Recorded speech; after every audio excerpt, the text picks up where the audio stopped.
Assalamualaikum warahmatullahi wabarakatuh. Hai semuanya, nama aku Aziza Aulia dengan NIM 240404501036. Video ini merupakan tugas dari matkul belajar dan pembelajaran yang diampu oleh Ibu Nurwahyuningsi SPD MPD. Oke guys, jadi tugasnya itu kita disuruh merefleksikan diri tentang faktor apa saja yang menghambat motivasi belajar kita, kemudian strategi apa yang dipakai, dan teori motivasi belajar apa yang kita anut dan berkaitan dengan kehidupan kita. Oke, faktor yang menghambat belajar. Pertama, dana. Tahun lalu guys, aku itu mengikuti UTBK 2024 dan untuk menyiapkannya aku harus mengikuti tryout dan les. Sedangkan yang kita tahu, untuk mengikuti les dan UTBK itu, tryout itu kita harus membayar seperkian mungkin, dan di situ aku harus membayar yang lainnya juga seperti wisuda, kemudian tiket, karena kebetulan waktu itu juga aku lagi merantau di Pulau Jawa karena sekarang aku bertepatan di Sulawesi Selatan. Kemudian strategi apa yang aku pakai ya, aku mengikuti tryout yang tidak berbayar atau gratis sekitar 3 atau 4 kali. Kemudian aku juga belajar melalui YouTube dan tada, alhamdulillah hasilnya aku lolos UTBK 2024. Yang kedua, waktu. Siapa di sini yang kalau fokus belajar itu di waktu tertentu? Misalnya di waktu habis subuh, waktu bangun tidur. Jadi guys, aku itu sebenarnya nggak bisa fokus kalau bukan di waktu bangun tidur, karena di situ kan otak masih fresh, masih plong gitu ya, jadi kayak mudah masuknya.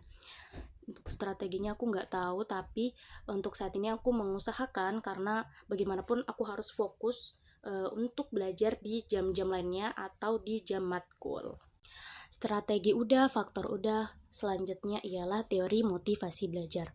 Nah, dari ke-9 teori motivasi belajar ini, menurut aku ada 2 yang berkaitan banget dengan kehidupan aku. Yang pertama yaitu teori hedonis.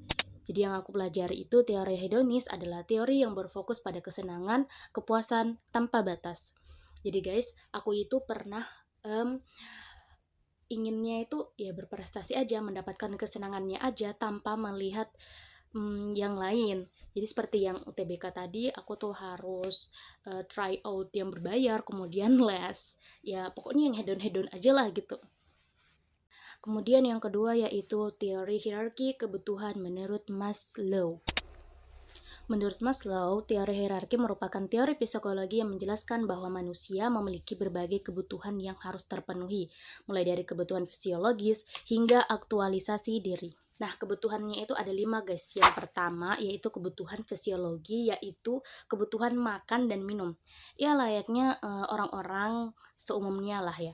Kemudian yang kedua yaitu rasa keamanan, yaitu rasa percaya diri dan rasa emosional. Kemudian yang ketiga yaitu kebutuhan sosial, yaitu kebutuhan untuk berinteraksi kepada orang lain. Kemudian yang keempat yaitu kebutuhan ego, yaitu harus merasa diakui dan harus dihargai. Yang terakhir yaitu kebutuhan aktualisasi, yaitu kebutuhan untuk mengembangkan potensi diri sendiri. Jadi untuk belajar aku harus memenuhi 5 kebutuhan tadi, yaitu teori hierarki kebutuhan menurut Maslow. Alright guys, finally udah selesai. Jadi mohon maaf jika perkataan tadi aku ada yang salah, kemudian tidak dimengerti karena kita sama-sama masih belajar ya guys. So, terima kasih telah menonton dan mendengarkan perkataan aku tadi. Wassalamualaikum warahmatullahi wabarakatuh.